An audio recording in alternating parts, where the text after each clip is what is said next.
পৃথিবীর সবথেকে মূল্যবান জিনিস কোনটি জানেন? সময়। সবথেকে মূল্যবান জিনিসের নাম কি? সময়। আল্লাহ সুবহানাহু ওয়া তাআলা একটি সময়কে এতটা প্রাধান্য দিয়েছেন, আল্লাহ সুবহানাহু ওয়া তাআলা এই প্রাধান্য দেওয়ার কারণে একটি কোরআনুল কারীমের মধ্যে একটি সূরা নাজিল করেছেন, সূরার নাম দিয়েছেন সূরাতুল আসর। সূরার নাম কি? সূরাতুল আসর, সময়ের শপথ, সময়ের কসম আল্লাহ সুবহানাহু ওয়া তাআলা এই সূরার মধ্যে খেয়েছেন। সময় আমাদের জন্য কতটা গুরুত্বপূর্ণ। এই সময়কে মানুষ সঠিক ব্যবহার করে জান্নাতি হয়। ফারিকুন ফিল জান্নাহ ওয়া ফারিকুন ফিস সাঈর। সময়কে সঠিক পথে ব্যবহার করে জান্নাতি হয়েছে, আবার সময়কে সঠিক পথে ব্যবহার না করে জাহান্নামী হয়েছে, ঠিক কিনা? বিশ্বনবীর সাহাবীরা সময়কে সঠিক পথে ব্যবহার করে জান্নাতের উচ্চ মাকাম তারা অর্জন করেছে। দুনিয়াতে থাকতেই তারা জান্নাতের সুসংবাদ পেয়েছে, ঠিক কিনা? দুনিয়াতেই তারা জান্নাতের সুসংবাদ পেয়েছে। আবার বিশ্বনবীর জামানাত থেকে ফেরাউন মার্কা, আবু জেহেল মার্কা লোকগুলো সময়ের অপব্যবহার করার জন্য জাহান্নামের সুসংবাদ পেয়েছে, ঠিক কিনা প্রিয় ভাইরা আমার? এজন্য সময়কে সুন্দরভাবে ব্যবহার করতে হবে। আল্লাহ তাআলা বলছেন প্রত্যেকটা সময়, সেকেন্ড, মিনি সেকেন্ড, প্রত্যেকটা বিষয়ে আল্লাহ সুবহানাহু ওয়া তাআলা কিয়ামতের দিন আমার থেকে আপনার থেকে হিসাব নেবেন, ঠিক কিনা? আমার থেকে আপনার থেকে হিসাব নেবেন, পালাবার সুযোগ নাই। এই সময়ের অনেক দাম। এই সময় আমাদেরকে আল্লাহ সুবহানাহু ওয়া তাআলা দিয়েছেন 24 ঘন্টা। আমাকেও দিয়েছেন, একজন চাকরিজীবীকেও দিয়েছেন, আমাকেও দিয়েছেন, একজন বিজনেসম্যান ম্যাগনেটম্যানকেও দিয়েছেন, আমাকেও দিয়েছেন যতটুকু সময়, আমার দেশের রাষ্ট্রপ্রধানকেও দিয়েছেন ততটুকু সময়, আমাকে যতটুকু সময় দিয়েছেন ডক্টর মোহাম্মদ ইউনূসকেও ততটুকু সময় দিয়েছেন, ঠিক কিনা? সবাইকে এই পরিমাণ সময় দিয়েছেন আল্লাহ সুবহানাহু ওয়া তাআলা। আল্লাহ সুবহানাহু ওয়া তাআলা সময় আমাকে যতটুকু দিয়েছেন, মক্কার ইমাম সাহেব রহমান আস-সুদাইস হাফিজাহুল্লাহ তাকেও সেই সময় দিয়েছেন। তবে দেখেন, সময় কিন্তু আল্লাহ সুবহানাহু ওয়া তাআলা তাদেরকে 22 ঘন্টা, আমাকে দিয়েছেন 24 ঘন্টা, আমাকে 21 ঘন্টা, তাদেরকে দিয়েছেন 24 ঘন্টা, এমন করেন নাই। আল্লাহ সুবহানাহু ওয়া তাআলা বলছেন সময় সবাইকে 24 ঘন্টায় দিলাম, তবে সময়টাকে কে সেলুট বেশি করছে, প্রাধান্য বেশি দিচ্ছে, এখানে হবে ফলাফল। আপনি কতটুকু কাজ লাগাচ্ছেন? ছাত্র সবাই স্কুলে গিয়েছে, 15 বছর 20 বছর পর চাকরির সময় এসে দেখা গেল কেউ বিশেষ ক্যাডার, কেউ ডক্টর, কেউ ইঞ্জিনিয়ার, কেউ প্রফেসর, কেউ ভাষ্যকর, কেউ হয়েছেন সাহিত্যিক, কেউ হয়েছেন কবি, কেউ হয়েছেন বিজনেসম্যান ম্যাগনেটম্যানে পরিণত হয়েছে। আর আপনি সামান্যতম পড়াশোনার ক্ষেত্রে প্রাধান্য না দেওয়ার কারণে, সময়টাকে ব্যয় না করার কারণে সঠিক জায়গায় আপনি মুখ থুবড়ে এখনো গ্রামে পড়ে আছেন, ঠিক কিনা?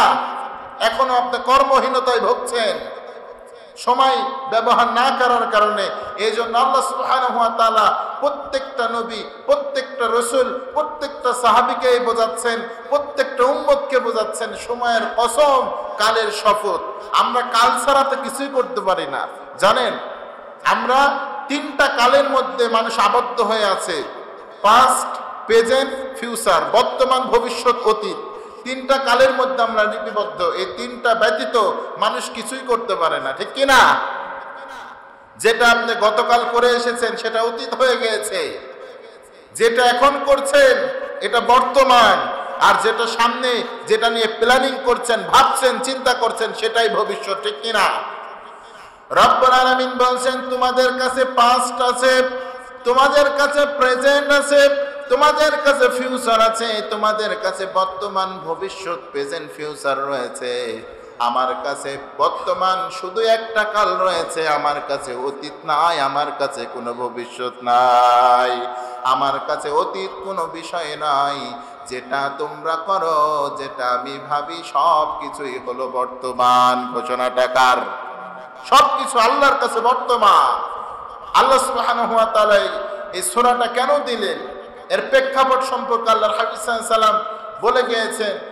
মুহাদ্দিসিন ইকরামরা, মুফাসসিরিন ইকরামরা বলছেন আল্লাহ সুবহানাহু ওয়া তাআলা এই সময় শব্দ দিয়ে, সময়ের শপথ দিয়ে আল্লাহ সুবহানাহু ওয়া তাআলা মানুষকে মৃত্যুর কথা স্মরণ করে দিচ্ছেন। পড়েন আল্লাহু আকবার। মানুষকে বোঝাচ্ছেন, মানুষ ছোট্ট একটা জীবন পেয়েছো, মৃত্যু তোমাকে অবধারিত বরণ করতে হবে। সময়ের আবর্তনে, কালের বিবর্তনে তোমাকে কবর দেশে ফিরে আসতে হবে, ঠিক কিনা? আপনার দাদা আজকে বেঁচে আছে? একদিন আপনার দাদাও দুনিয়াতে হেঁটে বেরিয়েছে, ঘুরে বেরিয়েছে, দাপট প্রতিপত্তি দেখিয়েছে, আজকে নাই। সে চিন্তাও করতে পারে নাই যে মৃত্যু আমাকে গ্রাস করবে। কালের আবর্তনে, সময়ের বিবর্তনে আমি মরে যাব, দুনিয়া থেকে চলে যাব, ভাবতে পারে না। আজকে আমরাও ভাবতে পারি না যে আমি মরে যাব, আমি চলে যাব, দুনিয়া থেকে আমাকে বিদায় হতে হবে, এই চিন্তা আমরা করতে পারি না। তবে মরবো তো, মরবো না? মরে যাবে একদিন, সব চলে যাবে, সব শেষ হয়ে যাবে। আবার এই সূরাটি নাজিল হওয়ার প্রেক্ষাপট সম্পর্কে বলেন যে এটা আসরের সময় নাজিল হয়েছে সূরাটি। কারণ মক্কার কাফেররা আসরের সময় আসলে একটি ঘরের মধ্যে তারা আবদ্ধ হয়ে তারা ফায়সালার বিচারের কার্যক্রম চালু করত এবং মানুষের ক্ষতি সম্পর্কে বেশি ভাবত। তারা ন্যায় বিচার করত না। মক্কার কাফেররা, কুরাইশরা যখন মানুষের বিচার করত, তারা সৎ বিচার করার থেকে অসৎ বিচার বেশি করত।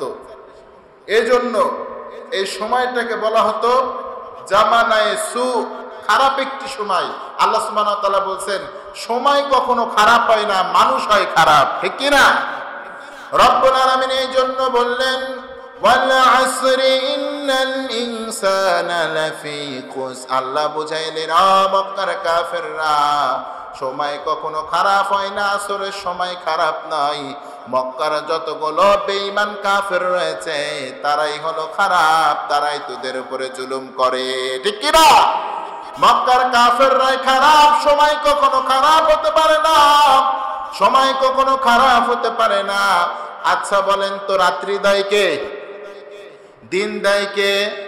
সকাল দেয় কে? বিকাল দেয় কে? রব্বুল আলামিন বলছেন, আমি রাত্রি দেই, আমি সকাল দেই, আমি আবার সকালের উজ্জীবিত যে সূর্যটা ওঠে, পানবদ্ধ যে আলোক রশ্মি সূর্য ওঠে, সেটাও আমি দেই। আমি আল্লাহ সূর্যটাকে আবার পশ্চিম দিকে হালিয়ে দেই, বিকাল বেলা আমি পরিণত করি। সুবহানাল্লাহ। আমি সবকিছু দেই, খারাপ কিছু নাই। মানুষ হলো খারাপ। কে খারাপ? মানুষ খারাপ। আল্লাহর হাবিব সাল্লাল্লাহু আলাইহি ওয়াসাল্লামের উপরে যখন এই সূরাটি নাজিল হলো, মক্কার কাফেরদের ঘুম হারাম হয়ে গেল। মোহাম্মদ কি বলে, আমাদের ব্রেনের মধ্যে মোহাম্মদ কি বিষ ঢোকালো, কি অ্যান্টিসেপটিক ঢোকালো আমাদের ব্রেনের মধ্যে, কি ইঞ্জেকশন মেরে দিল আমাদের ব্রেনের মধ্যে, আমরা তো কখনো কল্পনাই করি নাই। সময় আমাদের কাছে এসেছে, সময়কে এত স্যালুট করতে হবে, প্রাধান্য দিতে হবে। আল্লাহর হাবিব সাল্লাল্লাহু আলাইহি ওয়াসাল্লাম বলছেন, তোমরা যদি সময়কে স্যালুট করতে পারো, তোমরা যদি সময়কে প্রাধান্য দিতে পারো, তোমরা সময়কে কাজে লাগাতে পারো, তাহলে তোমরা পৃথিবীর সর্বশ্রেষ্ঠ জাতিতে পরিণত হবা। আল্লাহ তোমাদেরকে সর্বশ্রেষ্ঠ জাতি হিসাবে ঘোষণা করবেন। বিশ্বনবীর কথা, সর্বশ্রেষ্ঠ জাতিতে পরিণত হবা তোমরা। আল্লাহর হাবিব সাল্লাল্লাহু আলাইহি ওয়াসাল্লামের এই সূরাতুল আসর পরিপূর্ণ সূরা সাহাবীরা শুনলেন, মুখস্থ করে নিলেন। সুবহানাল্লাহ পড়েন। আমরা তো মুখস্থ করতে পারি না, আজকে মুখস্থ করবেন তো ইনশাআল্লাহ। এই জুমার নামাজে আমরা সূরাতুল আসর মুখস্থ করব তো ইনশাআল্লাহ। ছোট্ট সূরা, 3টা আয়াত। কয়টা আয়াত? 3টা আয়াত বিশিষ্ট একটি সূরা, সূরাতুল আসর। এই সূরা অমুসলিম সাহাবীরাও মুখস্থ করেছেন। আমর ইবনুল আস রাদিয়াল্লাহু তাআলা আনহু, তিনি মুসলমান হন নাই, বাট এই সূরাটি মুখস্থ করে নিয়েছেন। সুবহানাল্লাহ পড়বেন না? দেখেন, তারা মুসলমান হয় নাই, তবে মুহাম্মদ সাল্লাল্লাহু আলাইহি ওয়াসাল্লামের উপর যে আয়াত নাযিল হয়েছে মুখস্থ হয়ে গিয়েছে। বিশ্বনবীর জামানায় একজন ব্যক্তি নবী হিসাবে দাবি করেছিল, মুসাইলামাতুল কাজ্জাব। নাম কি? মুসাইলামাতুল কাজ্জাব। আমর ইবনুল আসকে ডেকে বলছেন, হে আমর ইবনুল আস, তুমি যার কাছে যাতায়াত করো, অর্থাৎ মুহাম্মদ সাল্লাল্লাহু আলাইহি ওয়াসাল্লাম, তার উপরে একটি সূরা নাকি নাজিল হয়েছে, সূরাতুল আসর, একটু পড়ে শোনাও তো। আমর ইবনুল আস পড়া শুরু করেছেন, ওয়াল আসরি ইন্নাল ইনসানা লাফি খুস ইল্লাল্লাযীনা আমানু ওয়া আমিলুস সালিহাতি ওয়া তাওয়াসাউ বিল হাক্কি ওয়া তাওয়াসাউ বিস সাবর। সুবহানাল্লাহ পড়ে। আমর ইবনুল আস পড়ে শোনালেন তাকে মুসাইলামাতুল কাজ্জাব। মুসাইলামাতুল কাজ্জাব বলছেন এত সহজ সূরা, আরে আমার কাছেও তো জিবরাইল এসেছিল। দেখেন কত বড় ভণ্ড। মুহাম্মাদের কাছে এসেছিল জিবরাইল, আমার কাছেও এসেছে। আমর ইবনুল আস বলছেন তাই নাকি, তাহলে একটা সূরা শোনাও। সে বলছেন আমিও একটি সূরা বানিয়েছি। সে বলছেন ইয়া উবারু আনতা উজনুন। আমর ইবনুল আস বলছেন তুমি যে মুসাইলামাতুল কাজ্জাব, তুমি যে মিথ্যা দাবিদার নবী, তুমি আজকে আবার প্রমাণ করে দিলা। তুমি আজকে আবার প্রমাণ করে দিলা। কারণ এটা কোনো কবিতা হতে পারে না, এটা কোনো সূরা হতে পারে না। মুহাম্মদ সাল্লাল্লাহু আলাইহি সাল্লাম যে বাক্য গঠনী দিয়ে সূরা নাজিল করেছেন, তার এক একটা শব্দের মধ্যে এত পরিমাণ ব্যাখ্যা রয়েছে, এত পরিমাণ চিন্তা ভাবনা রয়েছে, যা পৃথিবীর কারো কথার মধ্যে থাকে না। পড়েন আল্লাহু আকবার। তারা মুসলমান হয়েছেন, মুসলমান হওয়ার পূর্বে সূরাতুল আসর মুখস্থ করেছেন আমর ইবনুল আস। আবার ইমাম রাজি রাহমাতুল্লাহি আলাইহি তিনি বলছেন আমি সূরাতুল আসরের ব্যাখ্যা তাফসীরের মধ্যে খুঁজে পাচ্ছি না, কি করব, আমার মাথার মধ্যে আসছে না সূরাতুল আসরের ব্যাখ্যা। যখন আমি ইমাম রাজি সূরাতুল আসরের ব্যাখ্যা পেলাম না, মাথাটা লাড়তে বাজারের দিকে চলে গেলাম। বাজারে যাওয়ার পরে আমি একদিক থেকে, এক প্রান্ত থেকে আমি একটা শব্দ শুনতে পেলাম, ইরহামু, তোমরা ওই ব্যক্তির উপরে রহম করো, রাসু মালিহি, যার মালগুলো ধ্বংস হয়ে যায়, যার মালগুলো সবকিছু নষ্ট হয়ে যায়, গলে যায়। রাসু মালিহি, ওই ব্যক্তির প্রতি তোমরা রহম করো। ইরহামু, ওই ব্যক্তির প্রতি তোমরা রহম করো। আমি এই কথা শুনে বড় পালার কাছে চলে গেলাম। বড় বিক্রেতা প্রতি মিনতি করেছেন, সঙ্গে সঙ্গে আমি বুঝতে পারলাম আল্লাহ সূরাতুল আসর দিয়ে এই কথা বোঝাতে চাইলেন, মানুষ রে, তোরা অবশ্যই ক্ষতির মধ্যে রয়েছিস। সময়কে যদি তোরা ভালোভাবে ব্যবহার না করতে পারে, দুনিয়ায় তোরা ধ্বংস হয়ে যাবি। ঠিক কিনা? ইমাম শাফি রাহমাতুল্লাহি আলাইহি বলছেন সময় হলো তরবারির মতো। এই সময়কে যদি মানুষ সুন্দর করে ব্যবহার করতে পারে, সময় নামে তরবারিটা, তাহলে গোটা বিশ্বের মধ্যে তাকে শ্রেষ্ঠত্ব অর্জন করিয়ে দেবে। আর সময়টাকে যদি সঠিকভাবে ব্যবহার না করতে পারে, তার জীবনটাকে, তার শরীরটাকে কেটে টুকরা টুকরা করে দেবে। এই সময়টা তরবারির মতো, যদি ভালো পথে ব্যবহার করতে পারো মুসলমান, তোমারে সর্বশ্রেষ্ঠ বানিয়ে দেবে কে? আর যদি ভালো পথে ব্যবহার না করতে পারে, তোমার নিম্নগামী করে দেবে কে? সময়টা হলো আল্লাহর দেওয়া নিয়ামত। ঠিক কিনা? আবার বিশ্ব নবীর সাহাবীরা যখন দুইজনের সাথে দেখা হয়ে যেত, কোনো কথা নাই, বিশ্ব নবী বলেছেন আসসালামু ক্বাবলাল কালাম, আগে সালাম পরে কালাম। ঠিক কিনা? আগে তো আমরা ভাই কেমন আছেন, কি অবস্থা ভাই, ভালো নাই, এমন বলি কি বলি না? আগে বিশ্বনবী বলেছেন তোমরা সালাম দিবা, সালাম ক্বাবলাল কালাম, সালাম দিয়ে দিবা। বিশ্বনবীর সাহাবীরাও সালাম দিতেন, আসসালামু আলাইকুম ওয়া রাহমাতুল্লাহ। আল্লাহর প্রতি তারা শান্তির বাণী দিয়ে তাদের ভাইদেরকে সালাম দিতেন, তাদের উপরে শান্তির বাণী ধারা নাজিল করতেন কে? এরপরে সাহাবী ইসমাইলরা বলছেন আমরা দুইজনের সালাম বিনিময় করার পরে এবার কৌশল বিনিময় আমরা করতাম, আমরা কথা বলতাম, ভাই কেমন আছেন, কেমন আপনার দিনকাল কাটলো। এরপরে আমরা ততক্ষণ পর্যন্ত ওই ব্যক্তির কাছ থেকে সরে যেতাম না যতক্ষণ পর্যন্ত আমরা সূরাতুল আসর অপর ভাইকে না শুনিয়ে যেতাম। আমরা যাওয়ার পূর্বে বলা শুরু করতাম, আমার সাথে সবাই বলেন ওয়াল আসরি ইন্নাল ইনসানা লাফি খুসর ইল্লাল্লাযীনা আমানু ওয়া আমিলুস সালিহাতি ওয়া তাওয়াসাউ বিল হাক্কি ওয়া তাওয়াসাউ বিস সাবর। এই সূরার মধ্যে এত বরকত, তার মানে সাহাবী আজমাইনরা ততক্ষণ এক ভাইয়ের সাথে আরেক ভাই কথা শেষ করতেন না, চলে যেতেন না, পৃথক হতেন না যতক্ষণ পর্যন্ত সূরাতুল আসর এক ভাই অপর ভাইকে না শোনাতেন। আল্লাহু আকবার! এত বরকত, তার মানে তারা বোঝাতেন ভাই সময়কে প্রাধান্য দেন। এই যে একটু সময় আমরা কথা বললাম, এই সময়টাও ভালো কাজে লাগান, ভালো পথে লাগান, ভালো কথা বলেন। কারণ যখন আপনি মানুষের সামনে সময়ের মধ্যে খারাপ খারাপ কথা বলবেন, খারাপ খারাপ প্ল্যানিং করবেন, খারাপ খারাপ গল্প করবেন অন্য মানুষের সাথে, এই সময়টাও ফেরেশতা লিপিবদ্ধ করে কি করে না? মুসলমান খারাপ গল্প করছেন, কেউ নাই পাশে, ফোন দিয়েছেন, এখান থেকে ফোন গিয়েছে চিটাগাং, ফোনের মাধ্যমে কথা চলছে, একটাও ভালো কথা না, বেহাদা কথা, ফাহিশা কথা। আপনার যে কাজ, আপনার যে কর্ম আপনি মানুষের সামনে প্রকাশ করলেন না, আমার আল্লাহর সেই কুদরতি খাতায় সেই সময়টা লেখা আছে না নাই? এই জন্য সাহাবে আজমাইনরা বলতেন, ভাই তোমার সাথে যে সময়টা কাটালাম ভালো কথার মধ্যে কাটাতে হবে, খারাপ কথার মধ্যে যদি সময়টা কাটাও রবের কাছে হিসাব দেওয়ার দরকার আছে না নাই? সময়ের বড্ড প্রাধান্য দিতেন সাহাবে আজমাইনরা। আবার আল্লাহর হাবিব সাল্লাল্লাহু আলাইহি ওয়াসাল্লাম সময় সম্পর্কে 5টি গুরুত্বপূর্ণ বিষয় উল্লেখ করে গিয়েছেন।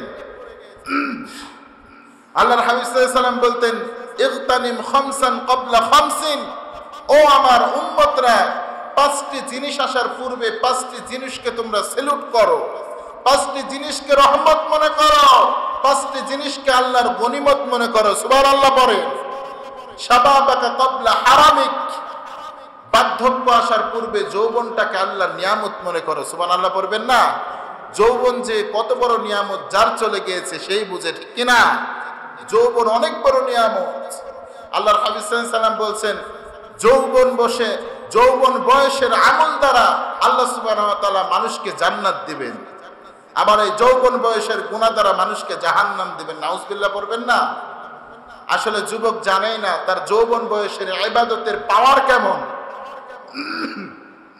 হাদিসের মধ্যে এসেছেন, আল্লাহর হাবিব সাল্লাল্লাহু আলাইহি ওয়াসাল্লাম বলেন, যুবক বান্দা যখন সকল গুনাহ থেকে ফিরে এসে ওযু করে যখন আল্লাহ সুবহানাহু ওয়া তাআলার জন্য সিজদায় লুটিয়ে পড়ে, সুবহান রাব্বিয়াল আ'লা এই কথা বলে, তো হাদিসের মধ্যে বলছেন যে আল্লাহর আরশ পর্যন্ত তার সিজদায় কেঁপে ওঠে, আল্লাহর আরশ পর্যন্ত কেঁপে ওঠে। যুবক তো শুধু পায়ে হেঁটে দুনিয়া কাঁপায়, রাজ্য কাঁপায়, ঢাকা শহর কাঁপায়, চিটাগাং শহর কাঁপায়, রাজশাহী শহর কাঁপায়, সিটিগুলো কাঁপায়। যুবক যখন মসজিদে এসে সিজদায় লুটিয়ে পড়ে, কাসরাতি সুজুদ, আমার আল্লাহর আরশ কেঁপে ওঠে। আল্লাহু আকবার। আল্লাহ তাআলা বলতে থাকেন, আমার বান্দা কি চাচ্ছে, কি বলছে, আল্লাহ তো জানেন না? আল্লাহ তো আলিমুম বিদাতিস সুদূর, আমার আপনার অন্তরের কথা আরজু আত্মনাদ জানেন কে? সে আল্লাহ বলতে থাকেন ফেরেশতাদেরকে, ফেরেশতারা যাও তো আমার গোলাম কি বলে, কানে কানে শুনে এসো, কারণ আস্তে আস্তে ঠুট লড়ে মাছের মতো বলছে, একটু শুনে এসো। ফেরেশতারা আল্লাহকে বলেন, আল্লাহ আপনার গুনাহ, আপনার এই গোলাম আপনাকে বলছে সুবহান রাব্বিয়াল আ'লা, আপনার একত্বের ঘোষণা দিচ্ছে, আর বলছেন আল্লাহ তুমি পবিত্র, আল্লাহ তুমি পবিত্র। আল্লাহ এত খুশি হন, আল্লাহ তাআলা বলছেন আমার বান্দার কানে কানে বলে এসো, আমার বান্দাকে পবিত্র করে দিলাম, গুনাহ থেকে মাফ করে দিলাম, আমার বান্দাকে বলে এসো। এত দাম, এত পাওয়ার একটা যুবকের সিজদার, এত পাওয়ার।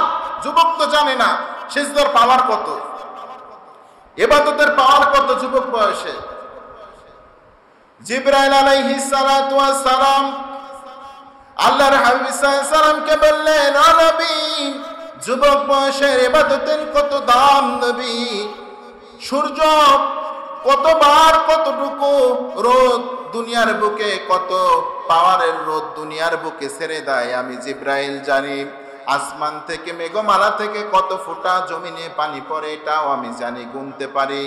কিন্তু একজন যুবক যখন আল্লাহকে সিজদা দিয়ে দেয়, কাসরাতি সুজুদ, একজন গোলাম যখন আল্লাহকে সিজদা দেয়, আমার আল্লাহ ওই যুবকের সিজদায় কতটুকু সওয়াব দেন আমি জিবরাইল গুণে শেষ করতে পারি না, আমি জিবরাইল শেষ করতে পারি না, এত সওয়াব। একজন যুবক যখন সিজদা দেয়, তার সিজদায় আল্লাহ সুবহানাহু ওয়া তাআলা কত পরিমাণ যে সওয়াব দান করেন আমি জিবরাইল গুণে শেষ করতে পারি না। তবে আসমান থেকে কয় ফোঁটা জমিনে পানি পড়ে এটা শেষ করতে পারি গুণে। তাহলে কত সওয়াব। সুবহানাল্লাহ বলবেন না? সিজদা দিবেন তো ইনশাআল্লাহ।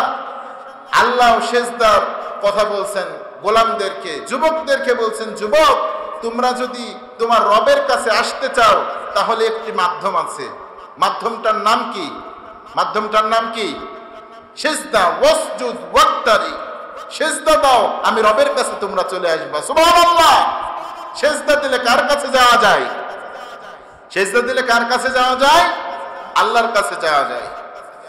আল্লাহর হাবিব সাল্লাল্লাহু আলাইহি সাল্লামের কাছে একজন সাহাবী এসে বলছেন, ইয়া রাসূলুল্লাহ, ইয়া হাবিবাল্লাহ, খুব বেশি বেশি আমল আমি করতে পারবো না, খুব বেশি আমল করার শক্তি আমার নাই গো নবী, আমাকে সহজ একটা আমল বলে দেন যেটার ফলে আমি জান্নাত পেয়ে যেতে পারি।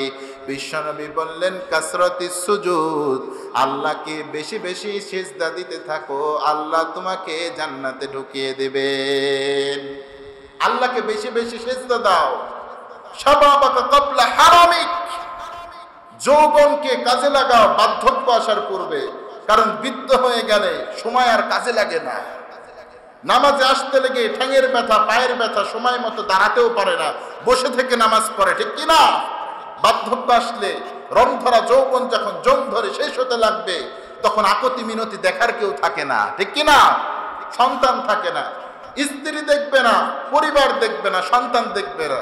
আপনার জীবনটাকে আপনাকে চালাতে হবে। এজন্য ইবাদত করে আল্লাহ সান্নিধ্য অর্জন করতে হবে। যুবক বয়সে পারবে তো যুবকরা? কখন করবা? শাবাবাকা ক্বাবলা হারামিক, বার্ধক্য আসার পূর্বে যৌবনটাকে কাজে লাগাবো। পারবে তো ইনশাআল্লাহ? আল্লাহর হাবিব সাল্লাল্লাহু আলাইহি সাল্লাম বলছেন, যুবকরা যখন আল্লাহ সুবহানাহু ওয়া তাআলার ইবাদত করতে শুরু করে, গুনাহ থেকে ফিরে আসে, তো আল্লাহ সুবহানাহু ওয়া তাআলা যুবকদের সম্মান এবং ইজ্জতকে বহুগুণ বৃদ্ধি করে দেন। সুবহানাল্লাহ পড়েন।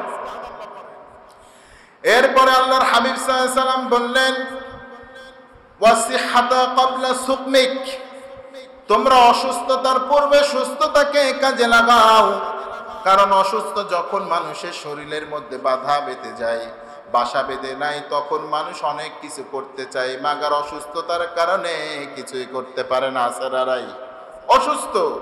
ওয়াসিহাতা ক্বাবলা সুকমিক, অসুস্থতার পূর্বে সুস্থতাকে কাজে লাগাও, কারণ অসুস্থ যখন আমাদের শরীরের মধ্যে বাসা বাঁধবে, মেডিকেলের বেডের উপর শুয়ে থেকে, অসুস্থ অবস্থায় শুয়ে থেকে মনে হবে, হাই হাই, আজকে জুমার দিন যদি সময় পেতাম আগে আগে মসজিদে যেতাম, আজকে সময় পেলে ওই রাস্তার মোড়ে ভিক্ষুকদেরকে আজকে খানা কিনে ওই হোটেল থেকে খাওয়াতাম, মাদ্রাসার এতিম বাচ্চাদের সাথে আজকে জুমার দিন কিছু কৌশল বিনিময় করতাম, মসজিদে কিছু দান করতাম, মসজিদ নির্মাণ করে দিতাম, এই ভালো ভালো কাজগুলো আমরা করতাম, এমন মন হবে। কিন্তু ওয়াসিহাতা ক্বাবলা সুকমিক, অসুস্থ আপনার চলে এসেছে, আপনার দ্বারা আর কোলাবে না, ঠিক কিনা? আল্লাহ আপনার, আমরা এখনো সুস্থ না অসুস্থ? এসকে বাদলবাসী কথা বলতে হবে, সুস্থ না অসুস্থ? সুস্থ। কাজে লাগাতে পারবেন তো ইনশাআল্লাহ? কাজে লাগাতে হবে। ওয়াসিহাতা ক্বাবলা সুকমিক, এই বয়ানগুলোকে ক্লাস মনে করতে হবে, শিখতে হবে, আপনাকে পরিবর্তন হতে হবে। মনে করবেন যে ক্লাসরুমের মধ্যে এখন আছি, আমাদের শিক্ষক আমাকে ক্লাস করাচ্ছেন, এমন মনে করে মসজিদে আসবেন ইনশাআল্লাহ। পরে কিছু কথা বোঝা যাচ্ছে? বুঝতে পারছেন কথা? ইনশাআল্লাহ আমার জন্য দোয়া করবেন, আমি যেন আরো বুঝাতে পারি। পড়েন আমিন।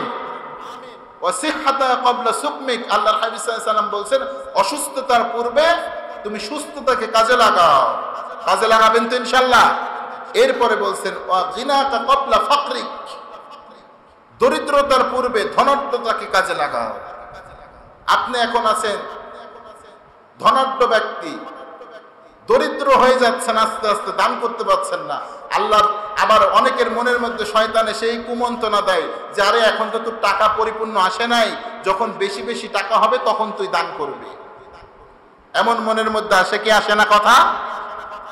রব্বুল আলামিন বলছেন, আল্লাযীনা ইউনফিকুনা ফিস সাররাই ওয়াদ দাররাই ওয়াল কাযিমিনাল গায়যা ওয়াল আফিনা আনিন নাস আল্লাহু ইউহিব্বুল মুহসিনিন। আল্লাহ বলছেন, আমার মুত্তাকি বান্দাদের প্রথম নাম্বার গুণ, আমার মুত্তাকি বান্দারা গরিব থাকলেও দান করে, ধনী থাকলেও দান করে, সুখে থাকলেও দান করে, দুঃখে থাকলেও দান করে।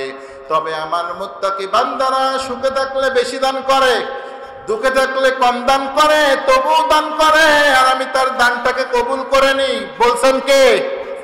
আল্লাহর হাবিব সাল্লাল্লাহু আলাইহি সাল্লাম বলেন, যে ব্যক্তি সুখে থাকতে দান করে তার সওয়াবটা ভিন্ন, আর যে ব্যক্তি দুঃখে থাকতে দান করে তার সওয়াবটি ভিন্ন।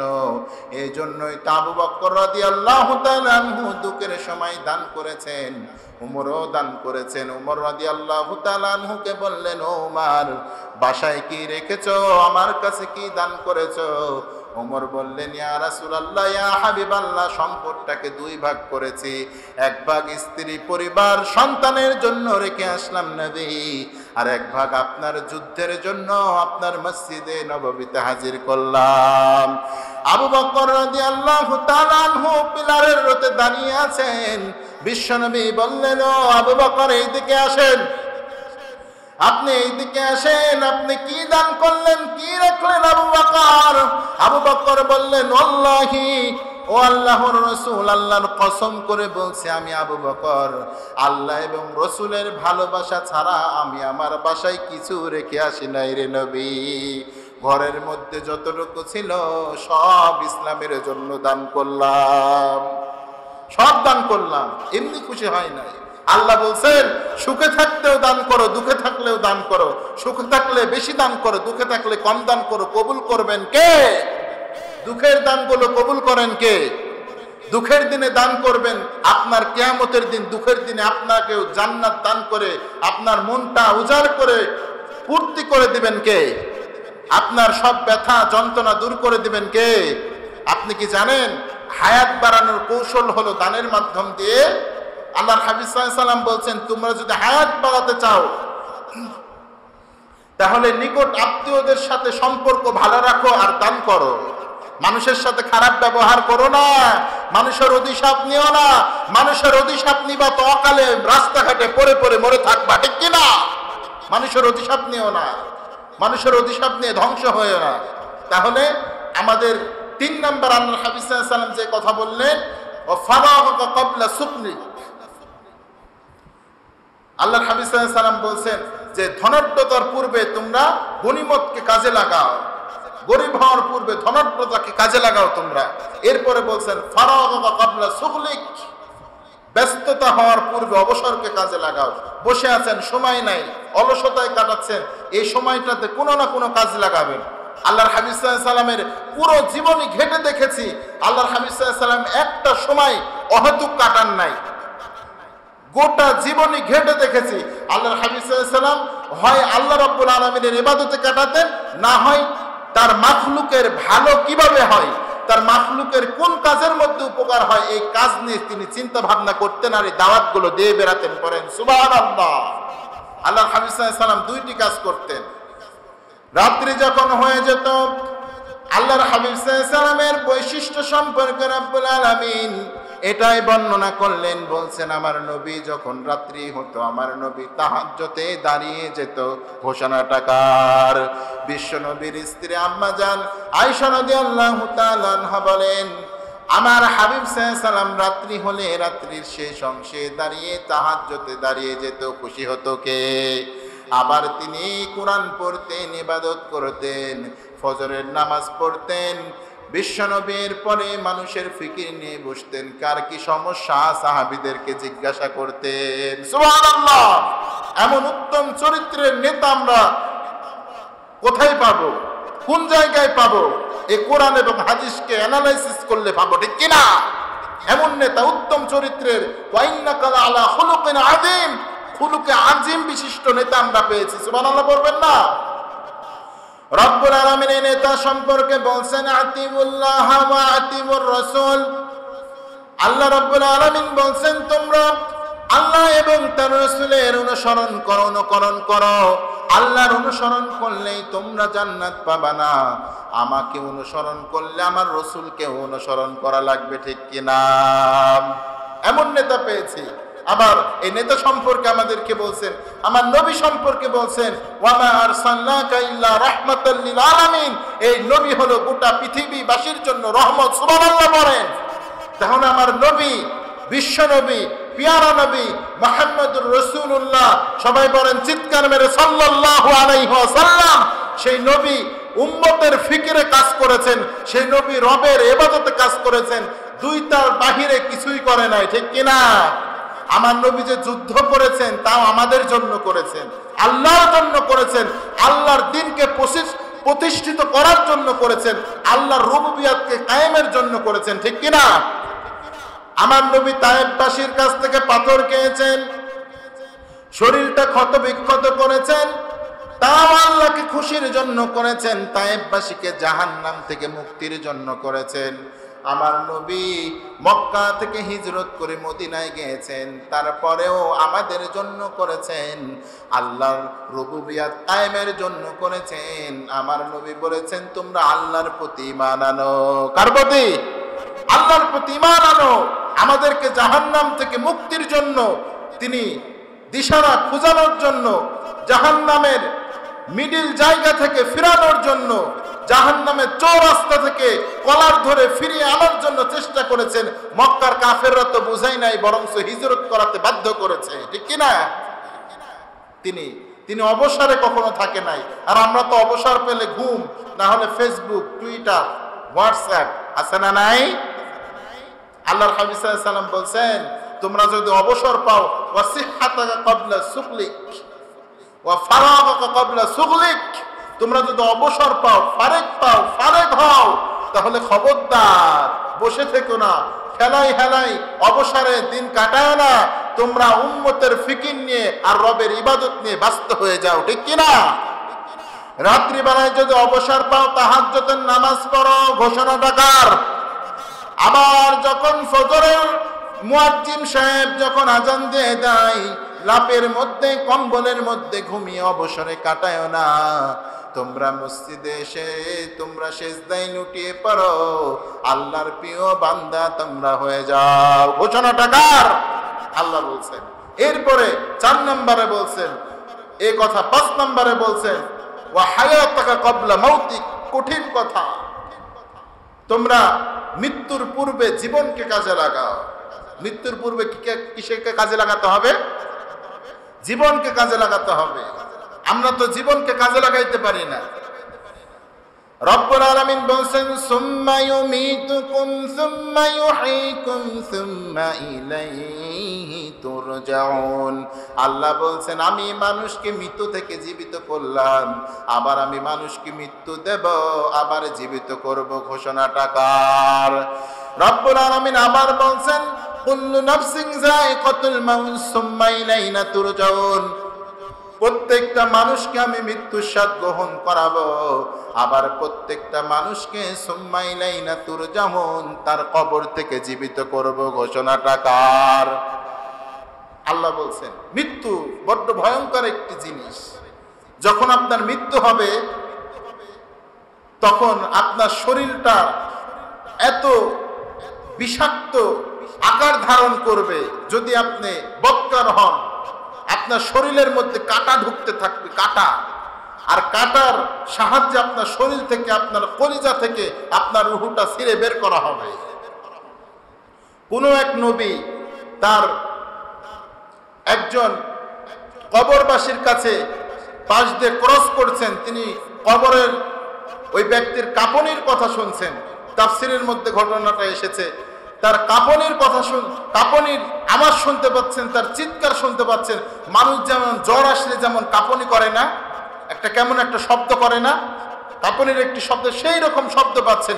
তিনি যখন কবরবাসীকে ডাক দিলেন, কুম বিইজনিল্লাহ ইয়া ফুলান, হে মৃত ব্যক্তি, জীবিত হয়ে যাও। তুমি কাঁদছো কেন, ভয় পাচ্ছ কেন? সে বলছেন, মৃত্যুর সময় যে আমার যন্ত্রণা হয়েছিল, মৃত্যুর সময় যে আমার কষ্ট হয়েছিল, আজ থেকে 1000 বছর আগে আমার মৃত্যু হয়েছিল, যে যন্ত্রণা, এই যন্ত্রণার কাতরানো কষ্ট আজকে আমার শরীরের মধ্যে বিদ্যমান আছে, এই জন্য আমি কাঁদছি শুধু ভয়ে। মৃত্যু বড্ড কঠিন একটি জিনিস, ভয়ঙ্কর একটি জায়গা।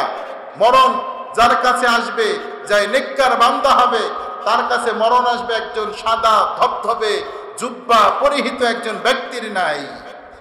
আবার মৃত্যু যে ব্যক্তি গুনাহগার বদকার হবে, সেই ব্যক্তির কাছে আসবে ভয়ঙ্কর একজন আকৃতি নিয়ে, দানব আকৃতির একজন মানুষ হয়ে আসবে, যাকে দেখে মানুষ পেশাব এবং পায়খানা সেখানেই করে দিবে, পরে নাউজুবিল্লাহ। আল্লাহ রাব্বুল আলামিন আমাকে আপনাকে তার ভালো ভালো কাজগুলো আমাকে আপনাকে বেশি বেশি করার তৌফিক দান করুক। আল্লাহ রাব্বুল আলামিন আমাকে আপনাকে মানুষের সমালোচনা থেকে বেঁচে থাকার তৌফিক দান করুক। আল্লাহ রাব্বুল আলামিন এই কথাগুলো বোঝার তৌফিক দান করুক। সকলেই পড়েন আল্লাহুম্মা আমিন। ওয়া আখিরু দাওয়ানা আলহামদুলিল্লাহি রাব্বিল আলামিন। আসসালামু আলাইকুম ওয়া রাহমাতুল্লাহি ওয়া বারাকাতুহু।